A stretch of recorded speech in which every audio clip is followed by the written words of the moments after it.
Welcome back to the Deep Dive. Today we're embarking on a truly expansive journey, weaving through centuries of profound thought, iconic speeches, and deeply personal insights. Our mission, as always, is to extract those essential nuggets of knowledge that help us truly understand how words, ideas, and, well, a clear sense of purpose can shape not just our individual lives, but entire societies. Indeed. For this deep dive, we've gathered a remarkable array of sources from the ancient Greek philosophies of rhetoric to pivotal American speeches, and from modern insights on human psychology to timeless advice on personal success. It's, a rich tapestry designed to illuminate the enduring power of human conviction and communication in its many forms. Exactly. We're going to explore the very fabric of how we persuade, how we motivate ourselves and others, and how movements for justice and equality gain that sometimes unstoppable momentum. It's all about connecting the dots, right? From the grand public address that shifts a nation's direction to the quiet internal shifts that change everything for one person. So settle in, because we're about to unpack some truly powerful concepts that resonate from ancient forums all the way to our modern conversations. Okay, so when we talk about powerful communication, the foundations were often laid thousands of years ago, giving us principles that are still, well, profoundly relevant today. So what did the ancients, like Plato and Aristotle, really teach us about crafting a message that truly moves people? Well, what's fascinating here is how these early thinkers laid down principles that still define effective communication. They were really discerning between mere slick persuasion and a true art that aims for something more. Plato, for instance, he initially delved into this in his writings, specifically in a dialogue called Gorgias. He critically questioned whether oratory was a genuine art or maybe just a clever knack, essentially, a form of pandering to an audience's immediate desires rather than guiding them toward what's genuinely best for their souls. That's a powerful distinction, isn't it? Yeah. It suggests that just because you can sway a crowd, it doesn't mean you're leading them towards truth or, what's actually good for them. Precisely. For Plato's Socrates, knowledge and ethical intention were paramount, not just persuasive technique. Socrates, through Plato, critically observed that an ignorant person is more convincing than the expert before an equally ignorant audience. Wow. Think about how that echoes today, right? With misinformation and how compelling but maybe unfounded stories can take hold. Absolutely. It highlights a profound responsibility on the part of the speaker. The ability to sway doesn't automatically mean wisdom or ethical leadership. For Socrates, knowledge of what is right makes a man righteous. So, true orators, they need deep wisdom to genuinely do good. Oratory without this wisdom, just doing what one pleases, he considered it a bad thing, certainly not a great power. He even starkly stated that badness of soul is the greatest evil that exists, drawing this analogy. Just as medicine cures physical illness, justice cures the soul. So confronting wrongdoing, even being punished, is actually better for the soul's health in his view. That's what he argued. He said being punished is ultimately better, like a sick person going to a doctor, because escaping punishment leaves one in the worst possible state. It really underscores the moral imperative tied to communication. It sets a very high bar for the orator then, far beyond just winning an argument or having charisma. But Plato's thinking on this, it seemed to evolve a bit, didn't it, in other writings? Yes, that's right. In a later dialogue, Phaedrus, Plato certainly broadened the scope of rhetoric beyond just public speaking. He saw it encompassing all forms of written and spoken presentations, public or private, reflecting the way both gods and men use words. Here, Socrates suggested that knowledge of truth is the ultimate criterion for speaking well, though he did concede that skill is also necessary to convince people. Okay, so truth first, but you still need the skill to communicate it effectively. Exactly. And he introduced that famous myth of Thoth inventing writing as a potion for memory and intelligence. But King Tamus was skeptical, wasn't he? Fearing it would actually foster forgetfulness by making memory external. It's funny, that's a conversation we're still having today about technology in our brains. It really is. The Phaedrus also introduces this fascinating idea of tailoring one's speech to the soul of the listener, offering a complex soul a complex speech, and a simple soul a simple speech. True rhetorical discourse, in this view, is almost like an intimate conversation, helping them recall truth. That's a beautiful metaphor. Treating discourse as this deep way to connect, meeting the listener where they are. Now, Aristotle, he was always a bit more practical, wasn't he? How did he approach it? Exactly. Aristotle, in his work on rhetoric, really systematized the art of persuasion. He moved from Plato's more philosophical questions to a kind of practical guide. He described what he called display rhetoric, or epidexis, which focuses on showcasing virtues or vices, Hmm. like Pericles' famous funeral oration, praising the Athenian way of life. That's a classic example. These speeches must articulate something about what is beautiful. It's about celebrating or condemning. For public memory or inspiration, maybe? Precisely. And he meticulously distinguished between emulation, which he called a decent passion of decent people leading to self-improvement, and envy, a base passion of base people wishing harm. This moral dimension of how the audience responds is crucial, you see. A speaker could subtly evoke either one. Right, playing on those emotions. And he gave practical advice, too, like on using metaphors. He said they should be not remote, but drawn from things that are related and similar, and taken from things that are beautiful. It shows this blend of logical rigor with an understanding of human perception and aesthetics, aiming for clarity and impact. So, a real mix of ethical appeal, emotional resonance, and logical structure. How did the Romans, like Cicero and Quintilian, take these Greek ideas and maybe uh, adapt them for their own world? Well, the Romans always focused on practical application, especially in law and politics, for to refine these ideas. Cicero, in De Oratore, powerfully argued that eloquence is dependent upon the trained skill of highly educated men and called it one of the highest virtues. He really highlighted the power of working upon not just informing the minds of the tribunal, using emotions like hatred, envy, mercy to sway judgment. So, acknowledging the strategic emotional power in legal and political settings more openly. Definitely. It wasn't just an ethical tool, but a strategic one. And Quintilian, in his Institutio Oratoria, emphasized that oratory demands courage, especially when speaking against the threats of popular turbulence or incurring the hatred of the great, echoing Plato's moral responsibility, but adding this layer of personal bravery. You have to be willing to stand against the tide sometimes. Exactly. Quintilian also outlined these 3 degrees of credibility, sort of levels of likelihood. The highest is based on what usually happens, like parents loving children.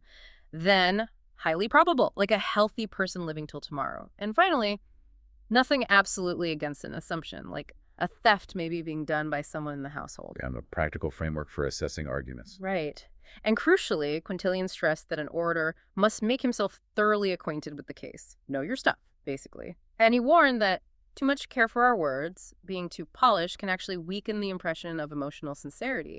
So you risk sounding fake if you seem overly rehearsed. Precisely. It makes the audience feel the truth is not in him. He advised avoiding excessive displays of artistry, especially in the introduction, which paradoxically requires consummate art to appear natural and authentic. It's striking, isn't it? This thread runs through all of them. Powerful speech isn't just words, it's character, truth, understanding human nature, an ethical, emotional, intellectual endeavor. But the question then becomes, how do we see that translate from ancient philosophy into real-world action? What kind of personal drive makes that leap possible, especially for big appeals for justice? #tag 1.2 American Voices of Change. That's a fantastic point, because we see that very drive, that bridge from philosophy to action, so clearly in American history. These pivotal speeches show how those timeless principles get applied to ignite movements, reshape national identity. Think of Abraham Lincoln's Gettysburg Address. Just incredible. So short, yet so powerful. Exactly, just 272 words, but it's one of the most potent calls for unity and purpose ever. He concisely demanded increased devotion to that cause and envisioned a new birth of freedom, ensuring government of the people, by the people, for the people, shall not perish from the earth. He transformed a solemn battlefield dedication into a redefinition of national purpose right when the nation needed it most. And even shorter, Patrick Henry's line, "Give me liberty or give me death." Even without the full text here, that phrase alone, it just captures everything, doesn't it? Absolutely. It becomes a rallying cry that lasts for centuries, a condensed expression of a defining moment. Then, shifting to the fight for equality, Sojourner Truth's Ain't I a Woman speech is just a masterclass in direct, impactful oratory. She used her lived experience to dismantle prejudice, pleading for both racial and gender equality. She stated it so plainly. We want to carry the point to one particular thing, and that is women's rights, for nobody has any business with a right that belongs to her. So direct. And she used humor, too, right? About men being afraid. Yes. She noted their fear. If men had not taken something that did not belong to them, they would not fear. But they tremble, they dodge. It's that blend of personal testimony, challenge, and wit that made her words unforgettable. And she was strategic, too. She wanted her speeches published as a tract, Sojourner Truth on Suffrage, specifically to rouse the people on equality. Yeah, she understood the power of disseminating the message. The glass globe image, too. Yeah, imagining voting in a beautiful glass globe to see if a woman's vote looks any different, using vivid imagery to show the absurdity of exclusion. Such a powerful mix of personal truth and strategic vision. Now, Elizabeth Cady Stanton, she took a different approach, didn't she? More formal, almost legalistic with her declaration of sentiments. Indeed. Stanton's declaration meticulously mirrored the Declaration of Independence to detail the entire disenfranchisement of one half the people. She listed the grievances: social, religious degradation, denial of education, a different code of morals for men and women, and she boldly called out the usurpation of the prerogative of Jehovah himself, claiming it as his right to assign for her a sphere of action. Directly challenging the religious justifications used against women's rights.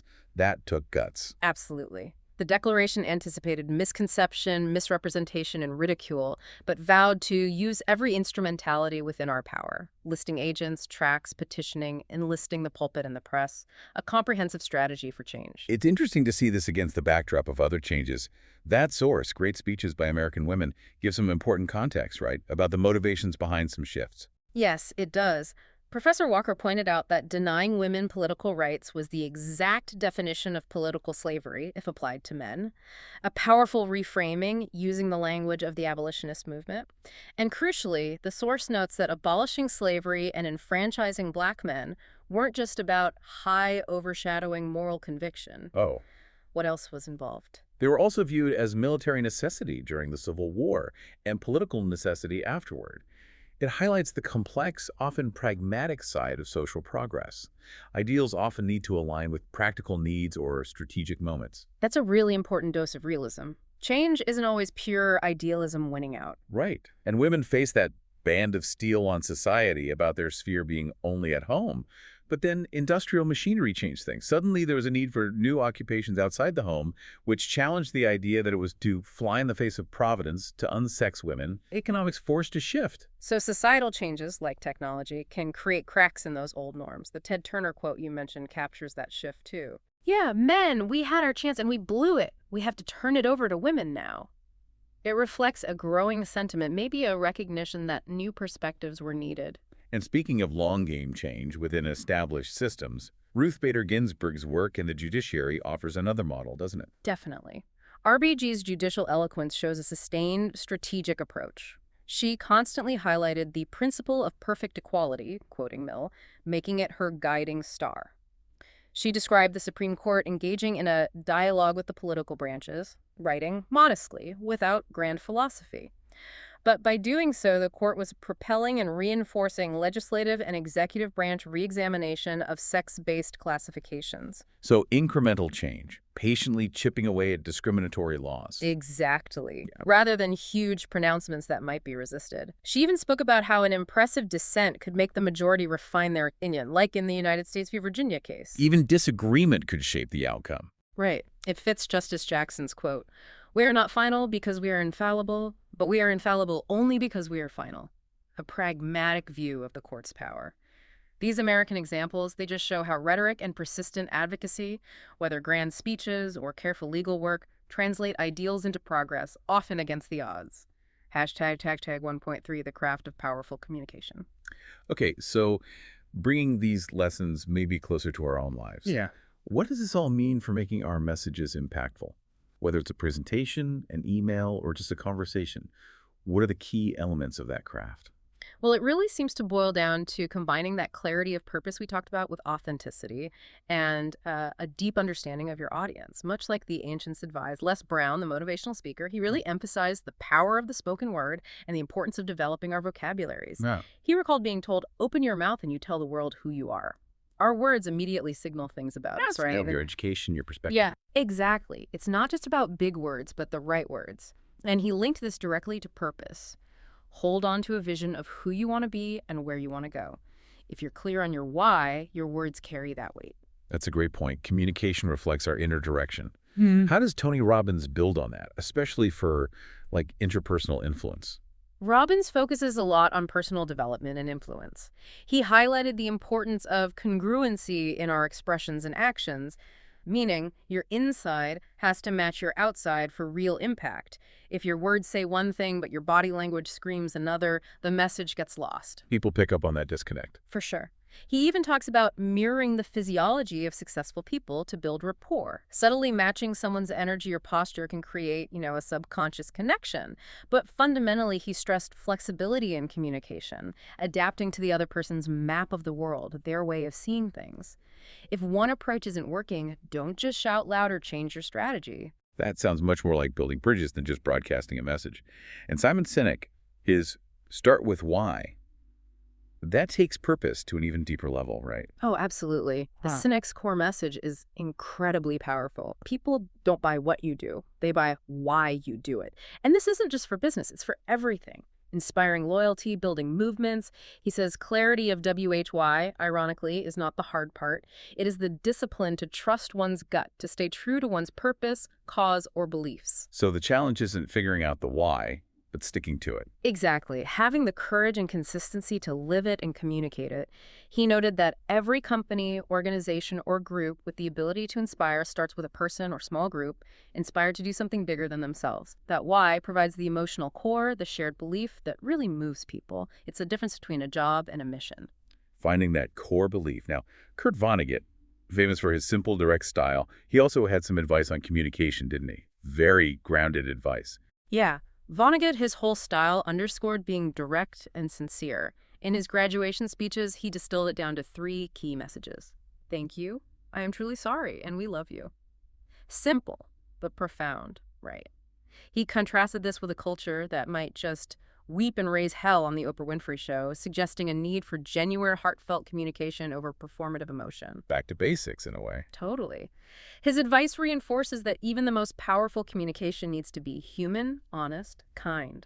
It's about authentic connection. So you see, these insights all point to effective communication being this blend of external skill and internal alignment, a clear why delivered with authentic conviction, which leads us naturally to that inner world, the qualities that make powerful expression possible. Right. We've spent time on how communication shapes the outside world, but what about the journey within? How do we get our own house in order, so to speak, before we try to influence others? What really drives individual achievement and that deep sense of purpose? Yeah, that's crucial, and the sources consistently point to a few key things. Clear goals, a positive mindset, and this internal sense of responsibility. They seem to be critical engines for personal progress. Earl Nightingale, in his classic The Strangest Secret, defines success very specifically. He said it's the man who is progressively realizing a worthy ideal. Progressively realizing. So it's a journey, not a destination. Exactly. And he estimated only 1 out of 20 people actually do this. Mostly, he thought, due to a lack of clear goals, which is pretty staggering when you think about it. He used that vivid analogy of a ship leaving harbor. If it has a definite goal, it arrives 9,999 times out of 10,000. Without a goal, it just drifts. Makes sense. So how did he suggest setting and pursuing those goals? His advice was to think about your goals in a cheerful, relaxed, positive way each morning, and actively replace fearful or negative thoughts with a mental picture of your positive and worthwhile goal. He famously claimed, "You must become what you think about." Our dominant thoughts literally sculpt our reality, in his view. That idea is so powerful, but sometimes feels hard to apply. What about the how? The practical steps? Interestingly, he advised not to concern yourself too much with how you're going to achieve your goal. Leave that completely to a power greater than yourself. Now, this isn't just wishful thinking. It's more about trusting that once you're clear on the what and why and committed, the how will emerge. Focus on the goal. Let the path reveal itself. Okay, focus on the destination. Trust the process. What about things like money? How did that fit in?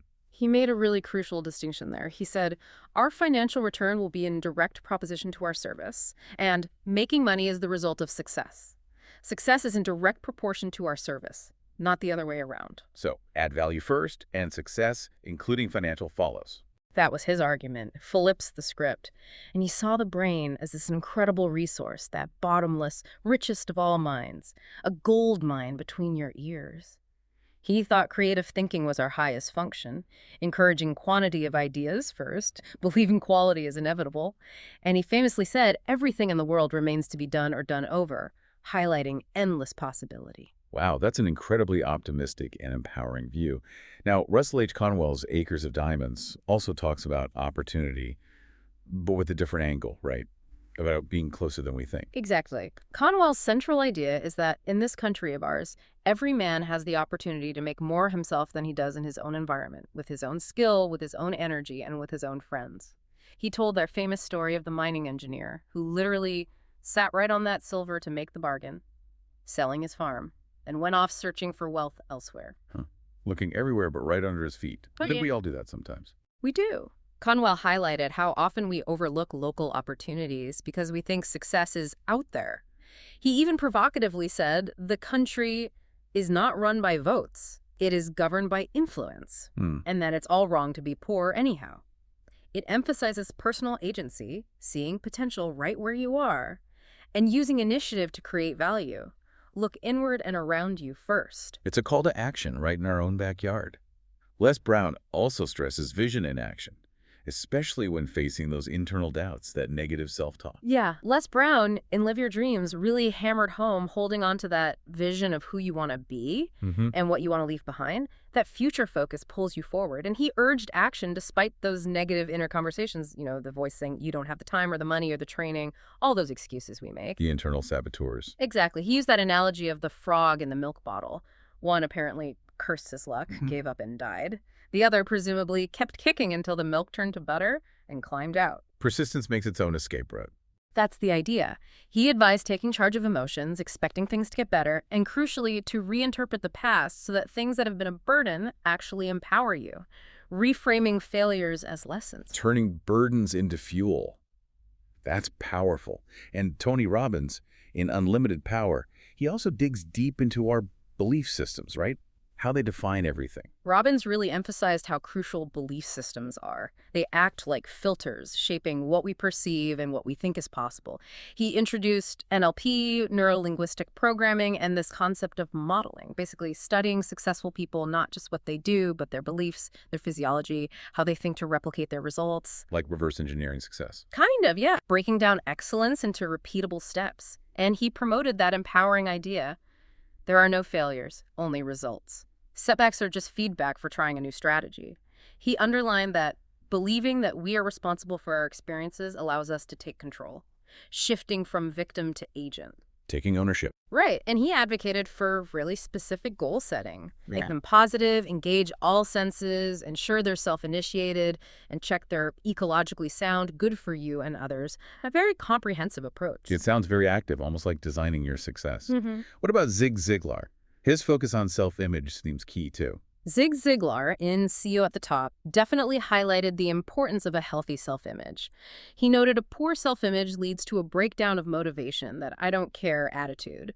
It can manifest outwardly, too, he said, either as being loud, critical, vindictive, or the opposite, sloppy, dirty, profane. How we see ourselves affects everything. Our internal state leaks out. Exactly. He advised simple things, like writing goals on 3x5 cards, reviewing them daily, just keeping that purpose front and center. And he used that great locomotive analogy. Easily start by a tiny block when still, but unstoppable at 100 miles per hour, crashing through concrete. That's the power of being in action. Momentum overcomes huge obstacles. Wow. What's fascinating across all these thinkers is that consistent emphasis on internal control, the power of perception. Our inner world really dictates our outer reality. Yeah. But what about when that inner landscape is really troubled by things like shame? How do we navigate those internal barriers? Hashtag 2.2, confronting shame and embracing vulnerability. Okay, shifting gears a bit, moving from setting goals to facing what stops us. It's often something deeper, isn't it? Brené Brown has done so much work on shame and vulnerability. What are some of her most striking discoveries here? This whole area of shame and vulnerability, it really taps into universal human experiences and how they profoundly impact our lives, our connections. Brené Brown and Daring Greatly, she's very honest about her own resistance initially. She admitted, I freaking hate vulnerability. I hate uncertainty. I can't stand opening myself to getting hurt. It's excruciating. That honesty makes it so relatable, doesn't it? Because it is hard. Absolutely. And she defines shame so powerfully as the fear of disconnection. It's that fear that something about us, something we did or didn't do, makes us unworthy of connection. That deep fear. I'm not worthy or good enough for love, belonging, or connection. It's not just embarrassment, it's existential. That fundamental fear of not belonging, being found unworthy? Wow. So it's primal. Totally. Yeah. Brown emphasized shame is universal and one of the most primitive human emotions. She even said the only people who don't experience it lack the capacity for empathy and human connection. So feeling shame is part of being humanly connected. That flips it on its head almost. If you can connect, you can feel shame. Right. And importantly, she noted how the messages and expectations that fuel shame are most definitely organized by gender. The triggers often differ. For women, she says it's often look perfect, do perfect, be perfect, anything less is shaming, leading to feelings of never enough at home, never enough at work, never enough in bed. Oof, that pressure. Yeah. And for men, it's messages like needing to be emotionally stoic, to put money and status first, and to be aggressive. Any perceived failure in those roles can trigger deep shame. These societal scripts are powerful. It shows how deeply ingrained these gendered expectations are. How does unaddressed shame then play out? How do we try to cope, often unhealthily? Well, Brown identified shame, anxiety, and disconnection as primary drivers of what she calls numbing behaviors. Things like substance abuse, overeating, excessive shopping, doom scrolling. Desperate attempts to feel less or more of something. To escape the discomfort, it shows the destructive cycle shame can fuel. Trying to numb the pain, basically. Exactly. And she also highlighted this dangerous disengagement divide that can happen in families, a gap between practice values and the aspirational values. Like parents valuing honesty, but maybe rationalizing shoplifting small things. It sends confusing, often shaming messages to kids about integrity. Mixed messages create confusion and shame. How can parents foster resilience instead? Her advice is to focus on the behavior that needs changing while making it crystal clear that the child's essential worthiness is not on the table. You are loved and worthy, and this behavior needs to change. It separates the action from the person's core value. That's such clear, compassionate guidance. Now, Elie Wiesel, coming from such profound trauma, also reflected on shame, both personal and collective, didn't he? Yes, Wiesel, drawing from his experiences as a Holocaust survivor, spoke of deep societal splits. He wondered if maybe history is moving too fast, bringing up uncomfortable truths from our collective psyche. He grappled with that question, am I his keeper? When seeing someone asking for help, torn between reason maybe they'll buy alcohol and pure compassion. I cannot see an outstretched hand and not put something there. A deep moral discomfort. That internal conflict we all feel sometimes. Right. He recalled seeing Black American soldiers in Buchenwald crying with anger, angry at the killers even more than the survivors were. That stuck with him. He spoke of praying to a God who had abandoned us, expressing that ultimate spiritual despair, that sense of being shamed even by God. And he expressed shame over racism he saw within segments of his own community in Israel, questioning if they belonged to the same people, while stressing the core Jewish tradition of compassion. So shame isn't just personal, it can be collective, Yeah. felt for the actions of your group. Definitely. Especially when those actions betray core values. It's a heavy burden. And Viktor Frankl, another voice from unimaginable adversity, he offered a different path, didn't he? Finding meaning in suffering, not shame from it. Frankl's man's search for meaning is just incredible. He argued for human freedom even in the camps, saying we always retain the freedom to choose our attitude, our response. He spoke powerfully about life's meaning encompassing suffering and death, and how some people feel shame because they are unhappy, when they could instead feel proud of their suffering, see it as something that honors rather than degrades them. A radical reframing of adversity, turning pain into dignity. Exactly. He also introduced paradoxical intention, like, if you fear sleeplessness, you actively try to stay awake. By desiring the opposite of your fear, you can sometimes break the anxiety cycle. Frankl believed the world is in a bad state, but everything will remain bad unless each of us does our best. His own life's meaning, forged in suffering, became helping others find meaning in their lives. What incredible resilience. These deeply personal struggles, shame, suffering, the search for meaning, they're universal. How do these internal journeys then fuel that collective push for a better, more connected world?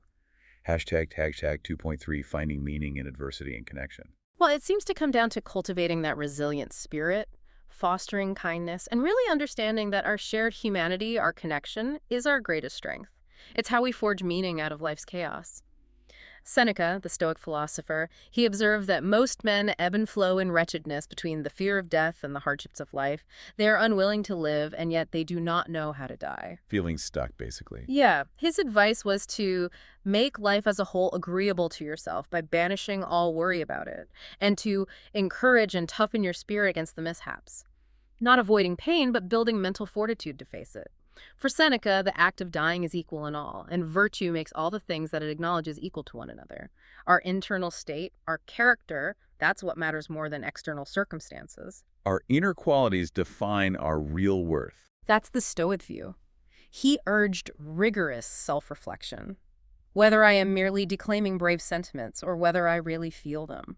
Confronting that gap between knowing and living. He concluded, "It matters not only what you see, but with what eyes you see it. Our souls are too dull of vision to perceive the truth." Emphasizing the power of perception, interpreting reality through wisdom and values. Such a timeless insight. Our inner lens shapes everything. And Kurt Vonnegut, in his own unique, humane way, also offers some core wisdom on navigating life, right? Especially about connection. Oh, absolutely. Vonnegut, with his blend of humor and depth, shared his son Mark's insight. "Father, we are here to help each other get through this thing, whatever it is." So simple, yet so profound. Our purpose is mutual aid. Exactly. He said he was enchanted by the Sermon on the Mount, considering being merciful, the only good idea we have received so far, highlighting compassion and forgiveness above all else. Vonnegut also lamented, "Everybody wants to build and nobody wants to maintain it." Ooh, that hits home. We love starting things, not always keeping them going. Right. It's a challenge to commit to that ongoing work of stewardship and care, whether it's relationships or institutions. And he championed the simple act of creation, writing a poem to a friend, even a lousy poem. You will get an enormous reward. You will have created something. Finding meaning in just expressing ourselves, connecting. The act of creation itself is valuable. Yeah. And his ultimate rule, disarmingly simple. God damn it, you've got to be kind. Just be kind. That was his bottom line. So these thinkers, from ancient Stoics to modern humanists like Vonnegut, they all seem to converge on this. Internal strength, compassion, and meaningful action, however small, are the pathways to a life well lived, even amidst hardship. And often, it's these deeply held personal values that propel us to try and make a difference in the wider world. Okay, so we've explored how powerful words and personal purpose shape individuals, their inner worlds. Now let's pivot. How do these individual insights, these acts of courage, catalyze larger movements for justice and equality in society? How do personal truths scale up? Well, the historical record really shows that progress demands persistent advocacy. It requires directly challenging those deeply ingrained norms and painstakingly transforming what once seemed impossible into reality. Think back to Sojourner Truth and Elizabeth Cady Stanton. Their calls for universal suffrage, for immediate admission to all the rights and privileges for women, these were truly radical ideas for their time. Stanton's Declaration of Sentiments, remember, meticulously listed how women were aggrieved, oppressed, and fraudulently deprived, directly challenging the idea that females form a positive exception to equality. She didn't just ask, she laid out the case, point by point. Exactly, and she directly confronted the religious justifications, calling out men's usurpation of the prerogative of Jehovah himself.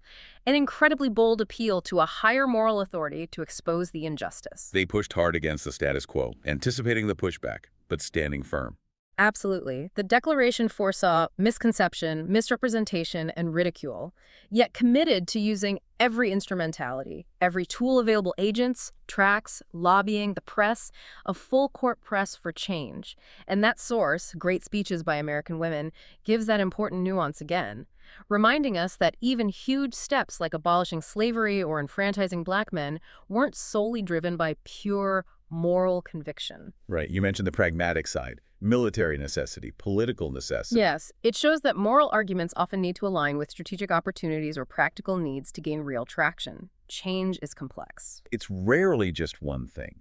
And that pervasive idea of spheres for women, that band of steel you mentioned, how did that start to crack? Well, that idea that their sphere was at home and only at home was incredibly strong. But then technology shifted things. Machinery replacing spinning looms, for example. This created a practical need for women in new roles outside the home. It wasn't just an abstract argument anymore. It was economic reality, challenging the old view that letting women work outside the home would unsex them. So practical changes forced a reevaluation of those old ideas. The Ted Turner quote also speaks to that changing perspective. Right. Men, we had our chance. We have to turn it over to women now. It reflects maybe a growing awareness that the old ways weren't working and new leadership perspectives were needed. And Theodore Roosevelt, he had a strong vision for national unity that touched on equality too, but maybe in a different way. TR insisted on a unified nationality, one flag, one language, one set of national ideals. He advocated for all men up, not some men down, as the only safe principle. But he also warned against the nation becoming a hodgepodge of foreign nationalities, fearing division.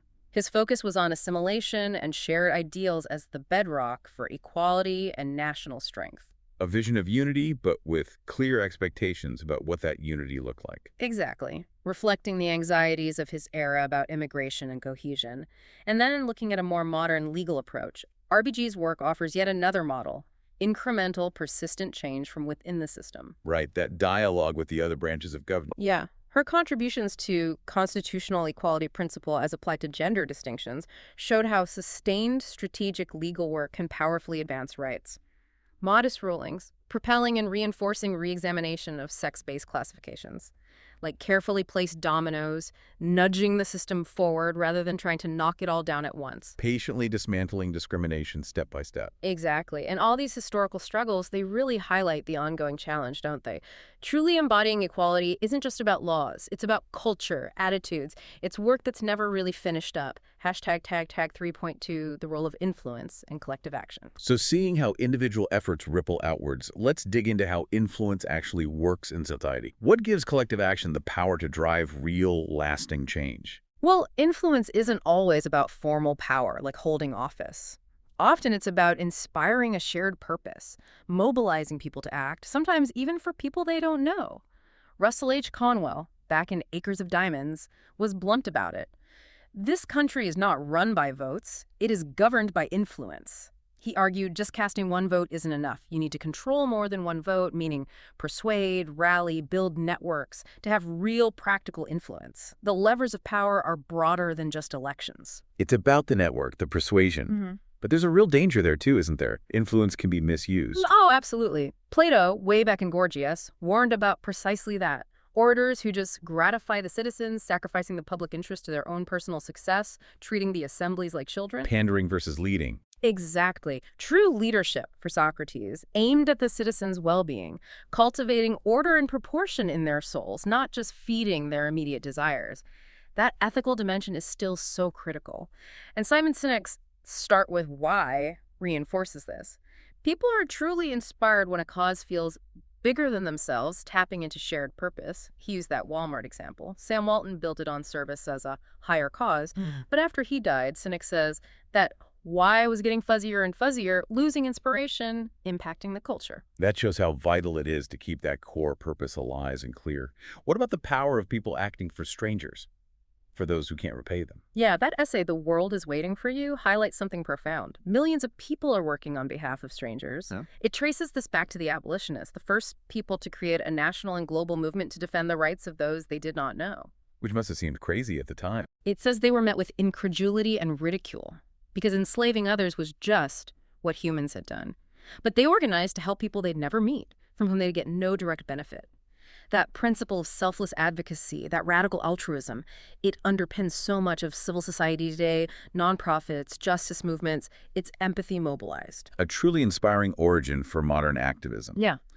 And that source also frames hope in a really active way, right? Not just optimism, but an obligation. Yes, exactly.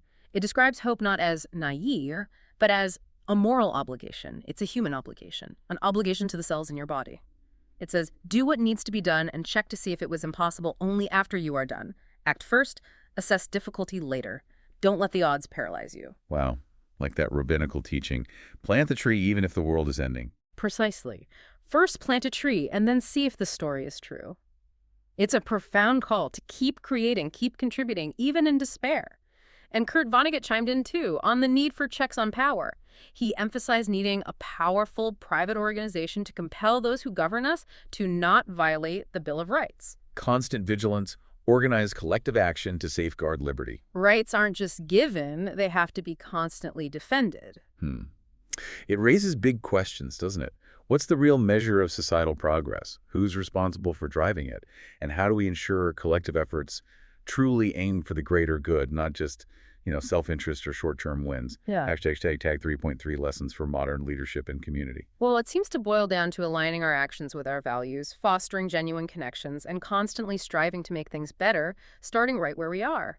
That example of the Pullman Company president from Great Speeches by American Women illustrates the problem perfectly. The goal became ultimately commercial and not social. One will directing others without regard to their desires. Prioritizing profit over people, basically. Right. And it led to resentment, strikes, ultimately failure, despite maybe good initial intentions. Lack of values alignment is toxic. Tony Robbins underlines this. You can have $1 billion, but if your life conflicts with your values, you won't be happy. True fulfillment, effective leadership, they demand that internal consistency between purpose and action. Integrity matters. Leading with integrity, putting people and values first. What about individual responsibility then, for those of us not running companies or huge movements? Viktor Frankl's point is key here. The world is in a bad state, but everything will remain bad unless each of us does our best. It connects our individual effort directly to the collective good. Every action matters, and that ties right into Vonnegut's observation. Everybody wants to build, and nobody wants to maintain it. We need that sustained effort, that commitment beyond the exciting start. The ongoing work, not just the grand opening. Exactly. Building a just society isn't a one-off project. It's continuous nurturing, care, consistent effort from everyone, big and small ways, maintaining integrity and fairness. It brings it back to daily choices. And speaking of the everyday, Vonnegut had that simple, profound call to action again. Yeah, his "God damn it, you've got to be kind." And stressing the importance of saying, "Thank you, I am truly sorry, we love you." These foundational human elements are often overlooked in big debates. The small things are the big things sometimes. They really are. These simple acts of kindness, humility, genuine connection, they aren't just personal virtues. They're the glue holding communities together, allowing larger movements to actually take root and flourish. It reminds us that the most impactful changes often start right here, in how we treat each other every day.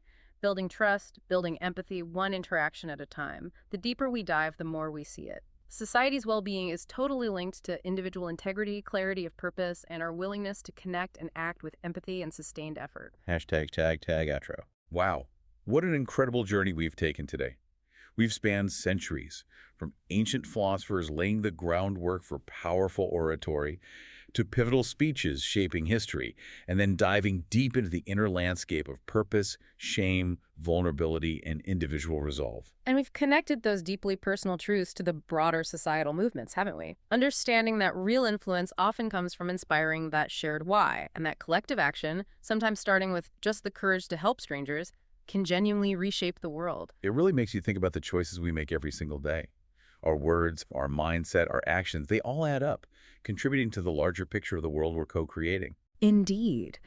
And maybe the most provocative thought to carry forward from all this is, true progress isn't just about the grand gestures or the heroic moments. It's more about the daily, often quiet alignment of our words, our thoughts, and our actions with the highest ideals we can grasp, coupled with the courage to maintain what's good and stand up for what's right. Remember that idea. Everything in the world remains to be done or done over.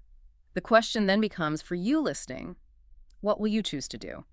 And how will you approach that ongoing work of building a more just, more empathetic world, starting from within and reaching outward? A truly powerful thought to leave us with. Thank you so much for joining us on this deep dive. Until next time, keep exploring, keep questioning, and keep making that difference.